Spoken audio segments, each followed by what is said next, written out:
I hated my stepfather from the moment I met him. And I don't mean the normal awkward, distant kind of hate a teenage guy has for the guy who married his mom. I mean deep, irrational, resentful hate. His name was Mark. He showed up in our lives when I was 16, fresh off my parents' messy divorce. My dad had moved 2 states away with his new girlfriend. Younger, hotter, blonder. My mom tried to act like everything was fine, and then, one night over meatloaf, she told me she'd met someone. That someone turned out to be Mark, a tall, broad-shouldered, always smiling guy who worked in logistics or shipping or something equally boring. He had that kind of dad energy that felt fake to me, like he watched a bunch of sitcoms and modeled his personality after the cool stepdad trope. But I wasn't buying it.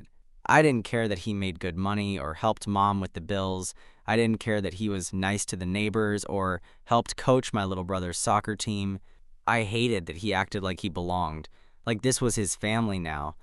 By the time I left for college, I thought I'd never have to see him again outside of holidays. But when sophomore year ended and I couldn't afford to keep my apartment over summer, I had no choice but to move back home, back into his house.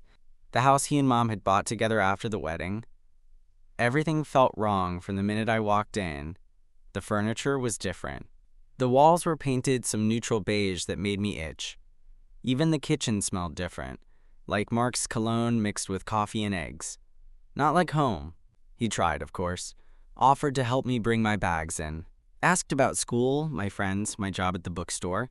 I gave him one-word answers and disappeared into my room. Mom worked late most nights. She'd picked up extra hours at the clinic to help with my brother's braces, which meant a lot of evenings alone in the house with Mark. I'd stay upstairs, headphones in, pretending not to hear him moving around downstairs. Pretending I didn't hear the way he whistled off-key when he cooked, or the deep, quiet way he cleared his throat before taking a phone call. But one night, I couldn't pretend anymore. It was a Friday. I came home from my shift late, around 10 p.m. The house was quiet except for the faint hum of the TV downstairs. I was starving, so I headed to the kitchen, trying to avoid making noise. As I passed the living room, I caught sight of Mark on the couch. He was sitting with his back to me, shirtless, one arm draped over the back of the couch, the glow of the TV flickering across his bare shoulders. I don't know why I paused. I told myself it was curiosity, something about how still he was, how unlike his usual upbeat self. Then I heard it, a low sound, like a sigh but heavier. I stepped back, ready to keep walking, but something caught my eye. On the coffee table next to him, there was an open notebook, and next to that, a sketch pad. That stopped me. Mark didn't draw, at least not that I knew of. He didn't seem like the type. He was a numbers guy, logical, organized, practical. But the sketchbook was open to a page filled with faces. Male faces, detailed, intimate, some with eyes closed, mouths slightly parted, some looking directly out from the page like they were challenging you to see them for who they were. And suddenly, I was seeing Mark in a completely different light. I stood there longer than I should have, staring at the page like it was going to explain itself. But it didn't. It just sat there, open and raw, like I wasn't supposed to see it. I took a slow step back, planning to sneak away before he noticed me. But the couch creaked. Mark turned his head, just slightly, and we locked eyes. I froze. He didn't jump or flinch, just looked at me for a beat, then glanced down at the sketchbook like he forgot it was there. "Couldn't sleep?" he asked casually, as if nothing was strange about me catching him half naked, sketching what looked like portraits of other men. Yeah, just hungry," I said, voice flat. "You want me to make you something?" "No, I'm good." Mark nodded and looked back at the screen, but I didn't move. I couldn't. My eyes kept flicking to the sketchbook. He noticed. Of course he did. "Want to see?" I blinked. "What?" "The sketches. You keep looking." I hesitated, then stepped forward, slow and unsure. I sat on the far end of the couch, careful not to get too close. He handed me the sketchbook. Up close, the detail hit me harder. The shading, the realism. Each drawing was different. Some were shirtless. Some looked like they were sleeping. Some had this quiet intimacy in their expression that I couldn't unsee. "These yours?" I asked, still flipping. Yeah, he said softly. It's just a hobby. I stopped on one that made my throat tighten. It was a man, maybe in his 30s, sitting on a stool, completely nude. Not pornographic, more vulnerable. His legs were crossed, arms loose at his sides. Expression unreadable. Mark didn't say anything. I glanced over. So, you, ever show these to anyone? He chuckled under his breath. No, not really the kind of thing people expect from a shipping manager. I didn't say anything. I just kept looking. Something about the drawings pulled at me in a way I didn't understand yet. They weren't just technically good. They felt personal. That one you're looking at, Mark said quietly, was my first real one. Took me weeks to finish. I redrew his hands 4 times. I flipped to another page. This one a close-up of a man's lips. It looked soft, almost tender. My stomach twisted. So are you, like... Mark raised an eyebrow. Am I what? You know, into guys? It came out clumsier than I intended. He didn't answer right away, just leaned back on the couch, his face unreadable in the dim light. Yeah, he said eventually. I am. I nodded slowly, heart pounding for reasons I couldn't name. Does Mom know? She knows I've had relationships with men before. We were honest about that from the start. I processed that. It felt strange, like someone had just handed me the missing piece to a puzzle I didn't know I was trying to solve. I couldn't stop staring at the drawings. They were beautiful, yeah. But more than that, they felt like they came from someone I didn't recognize. Someone I'd been living with, hating, avoiding, and hadn't seen at all. Why hide this? I asked, flipping another page. He shrugged. It's complicated. Being bi, especially at my age, doesn't always fit into neat categories. People make assumptions. Your mom never had an issue with it, but it's not something I broadcast.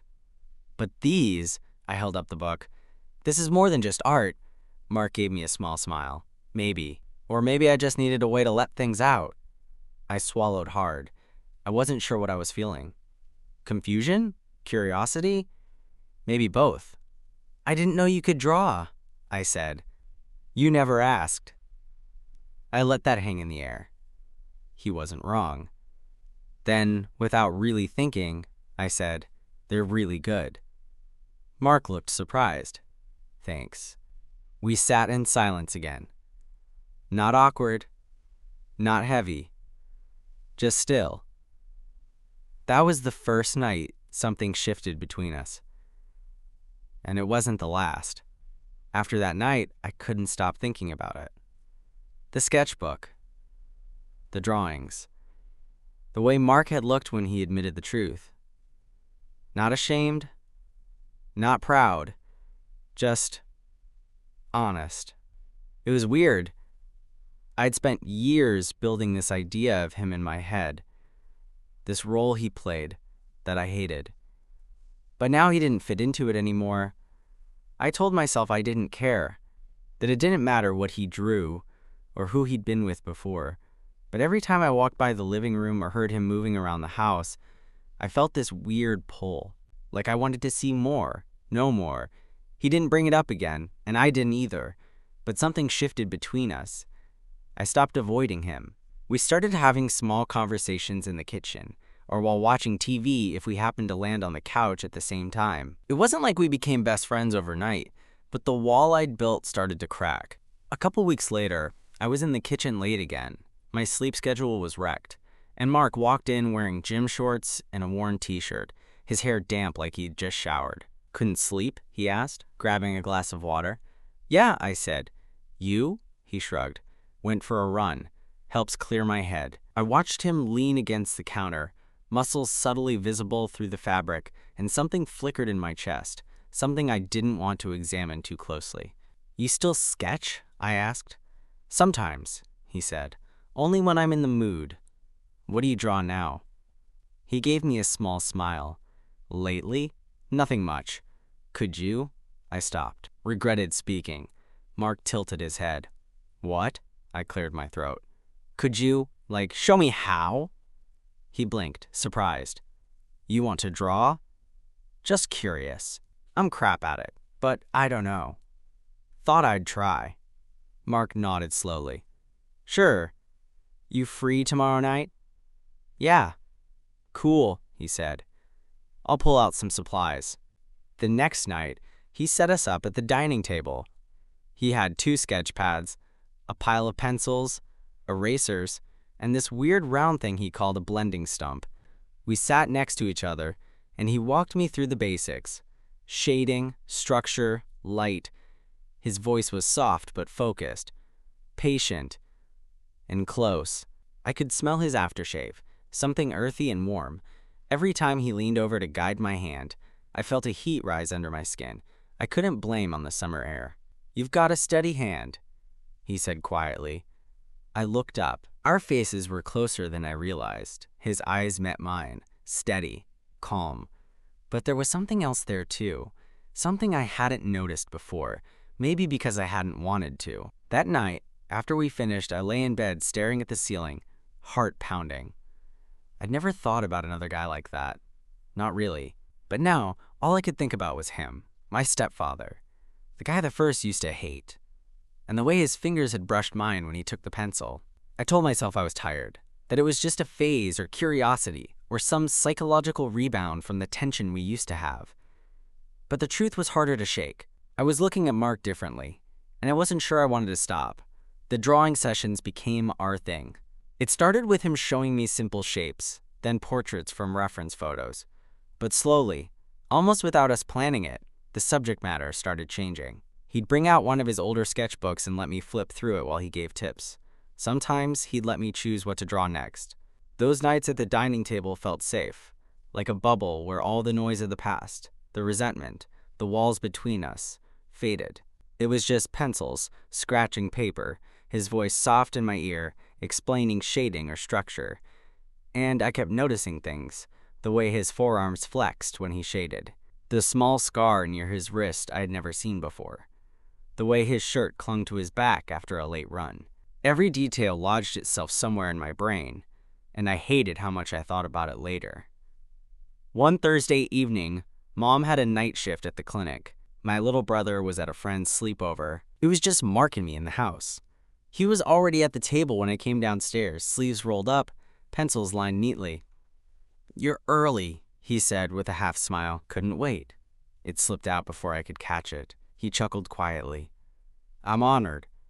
We worked in silence for a while, the kitchen clock ticking. I tried to focus on my lines, but my eyes kept flicking to his hands, the veins on his forearms, the way his thumb smudged the paper gently. Here, he said at one point, reaching over to guide my hand. His palm covered mine, warm, steady. Press lighter. Let the pencil glide. I swallowed hard. Like this? Exactly, he murmured, still holding my hand. His thumb brushed over my knuckle without meaning to, or maybe meaning to, and a shiver ran up my spine. He noticed, pulled back slowly. Sorry, he said, his voice low. Didn't mean to. It's fine, I said quickly, staring at my paper. My ears burned. He didn't push. We just kept drawing, but the air between us had changed. When we finished, I closed my sketchbook and leaned back. You ever draw from life? Mark raised an eyebrow. All the time. I mean, like someone sitting for you. In real time. Yeah, he said softly. Used to. Not lately. Why not? He hesitated. People think it's weird. Sitting still for hours while someone stares at you. Intimate. Vulnerable. Doesn't sound weird, I said before thinking. He looked at me. You'd sit for me? The question landed between us heavy, but not in a bad way. I should have laughed it off. Said no. Gone upstairs. Instead, I shrugged. Maybe. Mark's eyes held mine a moment longer, then he smiled faintly. Think about it, he said. It's harder than it sounds. That night in bed, I couldn't stop replaying it. His hand over mine. His voice. The way he'd looked at me when he asked. It wasn't just admiration anymore. It was something else. Something I didn't have a name for yet. I didn't think about it for long. By the next evening, I found myself downstairs again, pacing by the dining table, while Mark set up his pencils like always. "You sure about this?" he asked without looking up. I shrugged, trying to act casual, even though my heart was thudding against my ribs. "Yeah, I mean, it's just sitting, right?" He gave a small smile. "Pretty much. You don't have to do anything but be still. I'll do the rest." "Okay," I muttered, taking a seat at the edge of the couch. Mark moved a chair across from me and adjusted the lamp, angling it so the light fell over my face. The glow was soft but deliberate, like he'd done this 100 times before. "Relax your shoulders," he said quietly. "Sit how you'd normally sit. Don't pose." I exhaled, slowly, trying to ignore how exposed I felt. He started sketching, his eyes flicking between me and the page. The sound of the pencil on paper was steady, rhythmic. "You're good at this," I said after a while, my voice low. He glanced up, a faint smirk on his lips. "Thanks. You're easy to draw," I swallowed. "Why?" "Interesting face," he said simply, and went back to sketching. Silence settled between us again, but it wasn't awkward. It was charged. His gaze wasn't predatory, but it was focused, intense, like he was trying to memorize every line of me. I felt my pulse in my throat. "How long does it take?" I asked softly. "Depends," he murmured. "Sometimes hours, sometimes minutes. Tonight, not long." Another stretch of quiet. The house felt unnaturally still. No TV, no cars outside, just the sound of his pencil. At one point, he stopped, tilted his head slightly. "You can move if you need to." "I'm fine," I said quickly, though my palms were sweating. He smiled faintly. "Good, you're a natural." When he finally put the pencil down, he didn't hand me the pad right away. He just looked at me for a second longer, his expression unreadable. "You want to see?"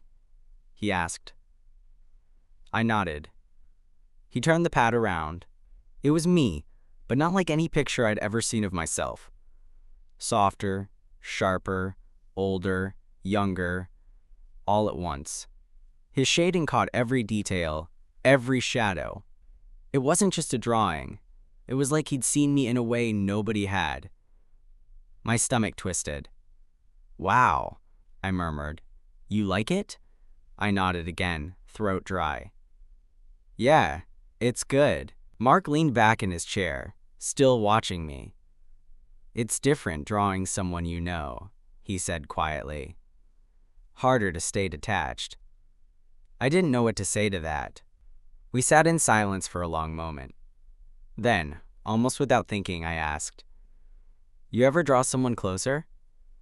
His eyes flicked to mine, searching. "Closer how?"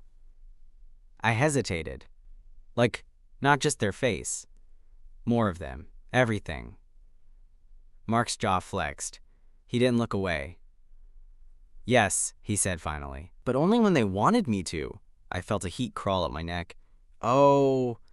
He studied me for a second, then his voice dropped a little. "It's intimate, Liam. Drawing someone like that. You see things you're not supposed to see. They let you." The room felt too small. Too warm. "I didn't mean," I started. "I know," he said gently, cutting me off. "I'm just telling you." His eyes held mine another beat before he stood, closing the sketchbook. "We'll stop here for tonight." I nodded, standing too, my pulse hammering. "Yeah, okay." As I headed up the stairs, I could still feel his gaze on my back. And for the first time, I wasn't sure if I wanted him to stop. After that night, the air in the house felt different. Not heavier, exactly, just charged. Like the hum of static before a summer storm. Mark didn't bring up the drawing session, neither did I, but everything else between us had shifted. Little things. When we passed in the hallway, his hand would brush my shoulder lightly, instead of the usual nod. In the kitchen, we'd stand a little too close while waiting for the coffee to brew. He'd glance at me over the rim of his mug, then look away before I could catch him. It was subtle, but impossible to ignore. One Saturday night, Mom was working a double shift, and my brother was still at his friend's house. I was sprawled on the couch with my laptop when Mark came in from a run. His shirt clung to his chest, damp with sweat, his hair pushed back. He toed off his sneakers and dropped onto the other end of the couch, breathing hard. "Long day?" he asked. "Yeah," I muttered, not looking up from the screen. He reached for the remote, flipping through channels until he landed on some crime drama. We sat in silence, the only sound the faint hiss of the ceiling fan above us. "You haven't drawn in a few days," he said after a while. "Been busy," he smirked. "With what?" I shrugged. "Stuff." Mark didn't push. But a few minutes later, he shifted, leaning one arm along the back of the couch so he was half turned toward me. "You're welcome to use my supplies whenever you want," he said quietly. "I know. Or," he added, "we could do another session, if you want," I swallowed, staring at the TV. Like last time, I hesitated. What would I even do? Same pose?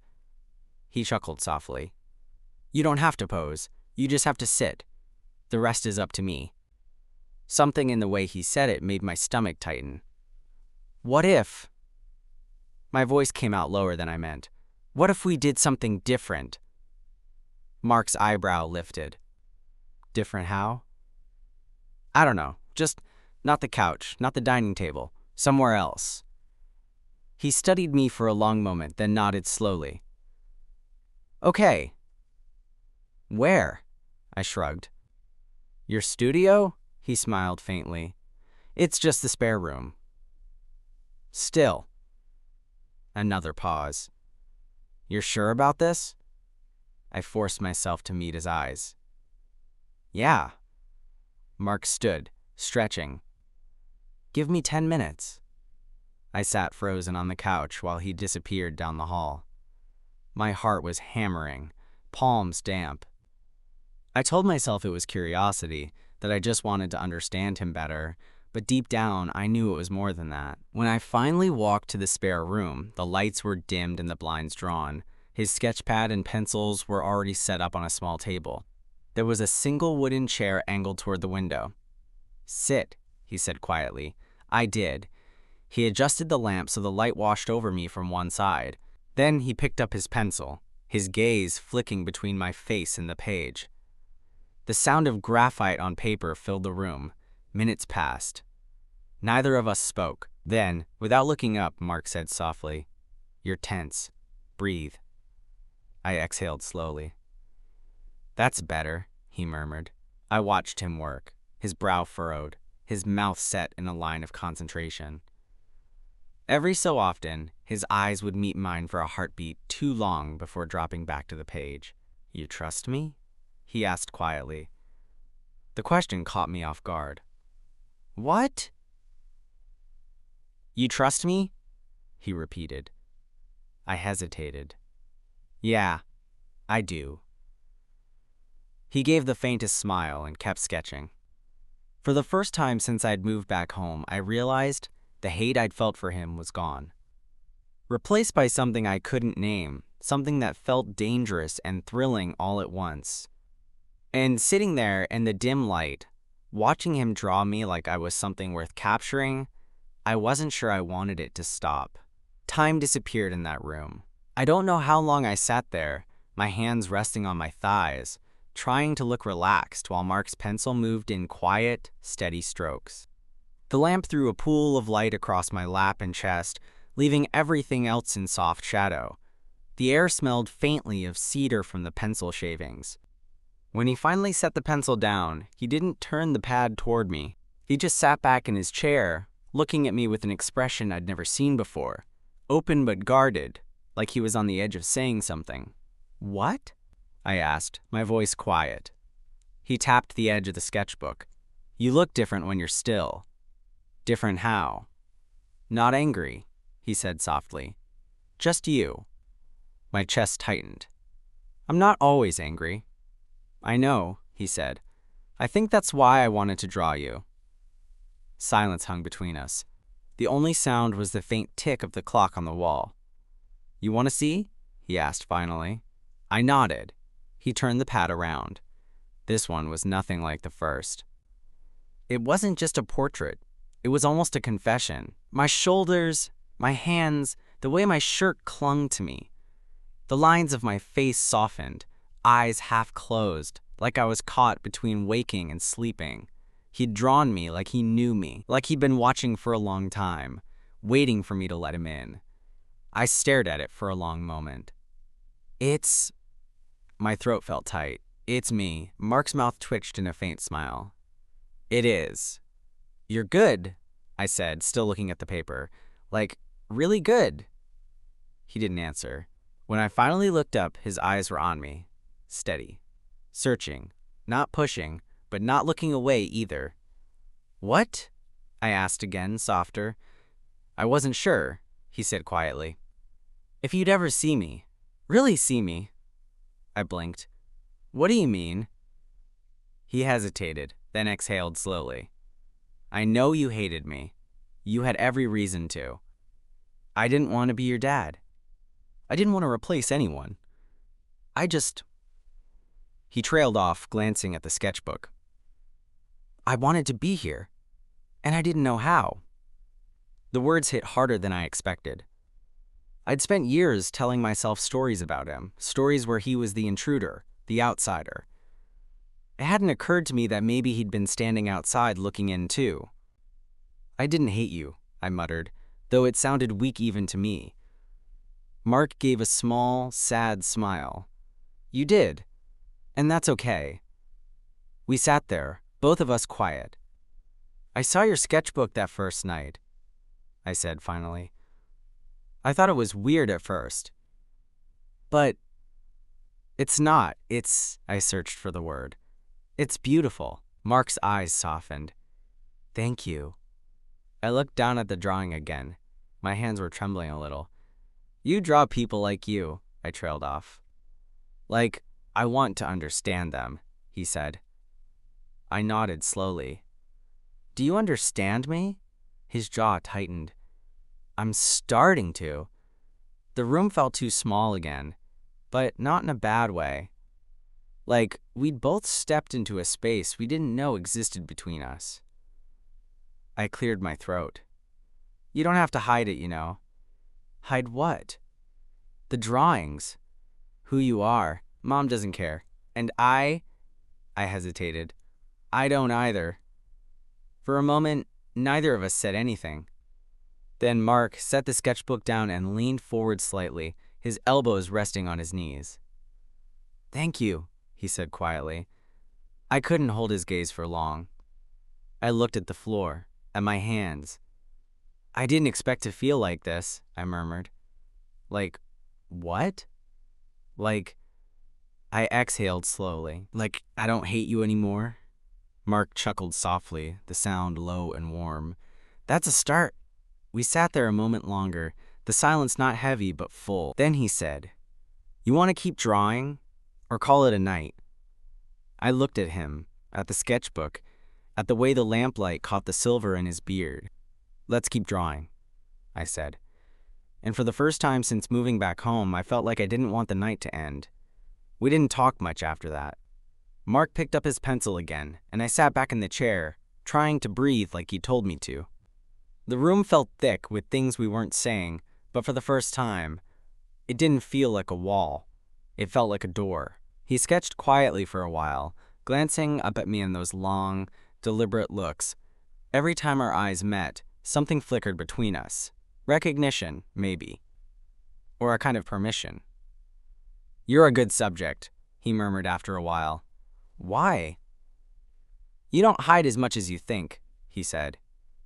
You think you're closed off, but you're not. You wear everything on your face. That's not always good, I muttered. It's honest, he said. When he finished, he closed the sketchbook but didn't turn it around. He just rested his hand on the cover, thumb moving in small circles. This one's for me, he said quietly. I'll show you later.